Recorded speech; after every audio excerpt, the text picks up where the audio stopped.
بڑی عجیب ایک روایت دیکھی، ایک راوی مولا چھٹے سرکار کے پاس آیا، درود بھیجے گا محمد و آل محمد، اللہم صلی علی محمد و آل محمد وعجل فرج۔ اس نے آ کر امام سے یہ سوال کیا، کیونکہ مولا چھٹے سرکار تک آتے آتے ظاہر ہے کہ 5 امام پہلے گزر چکے، نبی خدا، بی بی کی ذات مقدسہ، تو لوگوں کے پاس روایات تھیں، روایات ہاتھ میں تھیں، لیکن امام کے پاس آ کر بعض اوقات روایت کی سند لیتے تھے کہ مولا یہ روایت ہم نے سنی ہے آپ کے اجداد طیبین و طاہرین سے، یہ روایت صحیح ہے یا نہیں ہے۔ بعض اوقات ایسا ہوتا تھا، بعض اوقات کوئی آتا تھا کہتا تھا کہ مولا میں نے ایک روایت سنی ہے آپ کے اجداد سے، اس روایت کا مطلب مجھے سمجھ میں نہیں آیا، یا یہ واقعہ میں نے سنا ہے، یہ واقعہ مجھے سمجھ میں نہیں آیا۔ تو یہ شخص راوی ہے اور یہ کہتے ہیں کہ مولا میں نے نبی خدا سے ایک واقعہ سنا ہے، ایک روایت سنی ہے، اس میں ایک معاملہ مجھے سمجھ میں نہیں آیا، مفہوم ان کا یہ ہے۔ تو واقعہ کیا ہے؟ واقعہ یہ ہے کہ کوئی سادہ دل، جیسے آج کل کے زمانے میں ہم لوگ کو بہت کم ملیں گے کوئی لوگ کہ جو سادہ دل ہوں۔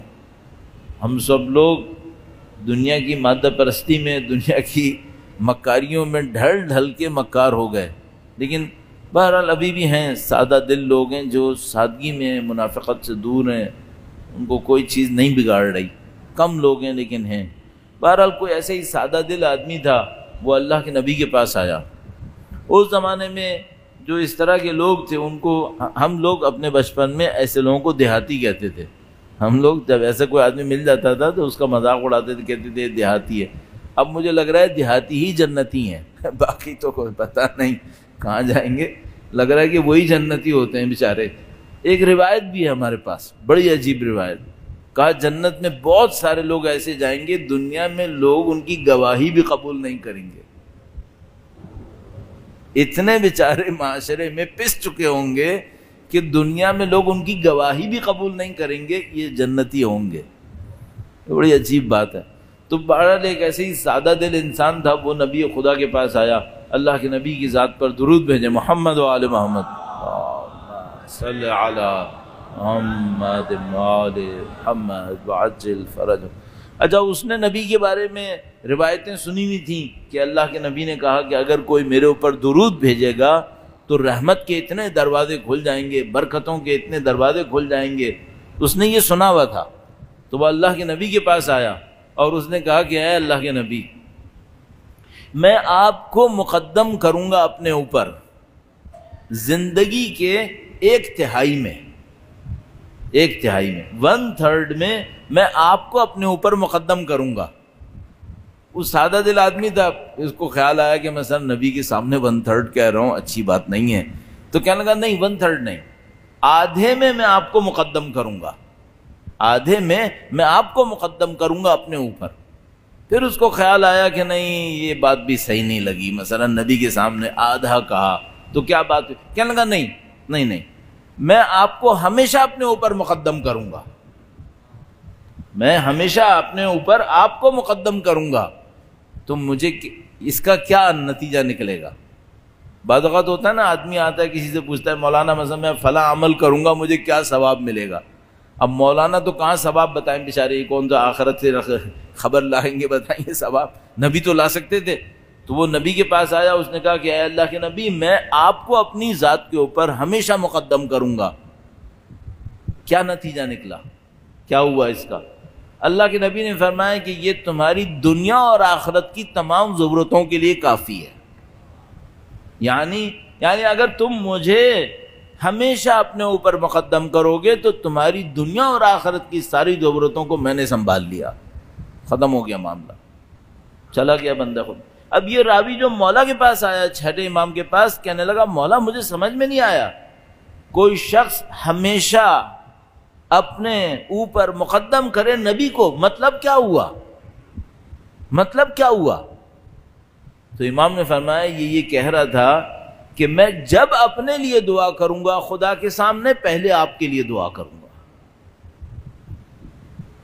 اور کیا مطلب ہوا؟ مطلب یہ ہوا کہ جب بھی میں دعا مانگنے لگوں گا پہلے درود بھیجوں گا کہ خدا نبی کی ذات پہ رحمت نازل فرمائے، صلی علی محمد آل محمد وعجل فرج۔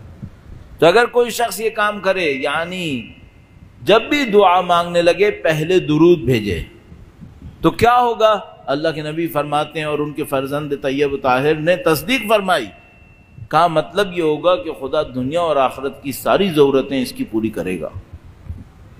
بڑی بات ہو گئی۔ اچھا، اب آپ مجھ سے کہیں گے مولانا ہم لوگ تو ہمیشہ یہی کرتے ہیں، ہمیشہ ہم دعا مانگنے سے پہلے درود بھیجتے ہیں۔ صرف ایک مشکل ہے، درود بھیجتے ہیں تو یہ سوچتے ہیں کہ کیا کر رہے ہیں، یہ مشکل ہے۔ ہمارے درود میں لفظ صحیح ہے، نیت بھی اجمالاً صحیح ہے، توجہ نہیں ہے۔ کسی کام کو اچھا کرنے کے لیے نا 3 چیزیں چاہیے ہوتی ہیں، عمل صحیح ہو، نیت صحیح ہو، مادی عمل میں توجہ نہیں چاہیے ہوتی، معنوی عمل میں توجہ چاہیے ہوتی۔ آپ کہیں گے کیسے؟ بھائی آپ آج دوپہر کا کھانا کھا رہے ہیں، صحیح ہے، کھانا کھاتے کھاتے آپ مثلا کچھ دیکھ بھی رہے ہیں، کچھ سن رہے ہیں، یہ نہیں سوچ رہے کتنی کیلوری کھائی، پالک کھایا، گوشت کھایا، آلو کھایا، پیٹ بھر جائے گا یا نہیں بھرے گا؟ پیٹ تو بھر جائے گا۔ توجہ دی تھی آپ نے؟ نہیں۔ مادی کاموں میں چل جاتا ہے۔ صبح کا آپ واک کر رہے ہیں، ہر روز 5 کلومیٹر مثلا واک کرتے ہیں، تو جناب علی آپ آج ایک دن واک کرنے آپ نکلے، اپنی توجہ میں کہیں اور تھے، سوچ کہیں اور رہے تھے، شروع کیا، ختم ہو گئے، 5 کلومیٹر گزر گئے، آپ نے کہا چلو ختم ہوا، جان چھوٹی۔ توجہ دی آپ نے؟ نہیں، لیکن کلومیٹر ہو گئے یا نہیں ہو گئے؟ وہ ہو گئے۔ نماز بھی ایسے چل جائے گی؟ نہیں، یہ مادیات نہیں ہے۔ مادیات بغیر توجہ کے چل جاتی ہیں۔ میں گاڑی میں بیٹھتا ہوں نا، یہاں تک آیا ہوں، سوچا بھی نہیں کون سا گیئر ہے، آٹو کے اوپر گاڑی چلتی رہتی ہے، آدمی کا کے کھڑا ہو جاتا ہے، ختم ہو گیا معاملہ۔ مادیات میں چل جاتا ہے، نماز میں چلے گا ایسے؟ نہیں۔ نماز میں صرف اتنی نماز کا ثواب ملے گا جتنی توجہ تھی۔ 4 رکعت نماز میں 1 سبحان اللہ پہ توجہ تھی، 1 سبحان اللہ کا ثواب ملے گا۔ باقی واجب ختم ہو گیا ہے، دوبارہ پڑھنے کی ضرورت نہیں ہے، لیکن ثواب نہیں ہے، قبول نہیں ہے۔ قبول کب ہے؟ جتنا توجہ دیں گے۔ اب یہ درود عبادت ہے یا نہیں ہے؟ بغیر توجہ کے چل جائے گی؟ یہ فرق ہے ہم میں اور اس سادہ دل میں۔ وہ جب کہہ رہا تھا نا میں نبی کو مقدم کروں گا، تو وہ یہ سوچتا تھا، جیسے ہی ہاتھ پھیلاتا تھا اس کو یاد آتا تھا میں بھوکا ہوں، تو وہ سوچتا تھا نہیں میں بھوکا ہوں لیکن پہلے نبی اولاد نبی۔ یہ لوگ پھر جان دیتے ہیں۔ ہم جو سادہ درود بھیجتے ہیں نا بغیر توجہ کے، ہمارا نہیں پتا ہم جان دیں گے نہیں دیں گے، مشکل میں پڑیں گے، نبی کو مقدم کریں گے یا نہیں کریں گے؟ یہ لوگ مقدم کریں گے۔ کیوں؟ انہوں نے زندگی میں جب درود بھیجا ہے نبی کو سوچ کے بھیجا۔ آپ بھی یہی کریں، جب درود بھیجیں سوچ کے بھیجیں۔ اس سے میں نے ایک طریقہ نکالنے کی کوشش کی ہے اپنے لیے اختیار کرنے کی، کہ جب بھی درود بھیجوں دعا کے لیے ہاتھ کھڑا کروں، تاکہ مجھے یاد آئے کہ یہ میں دعا کر رہا ہوں اپنے نبی کو، یوں ہی نہ گزر جائے میرے دماغ سے۔ انشاءاللہ خدا متعال نبی کی ذات کی رحمتیں ہم سب کو نصیب فرمائے انشاءاللہ تعالی۔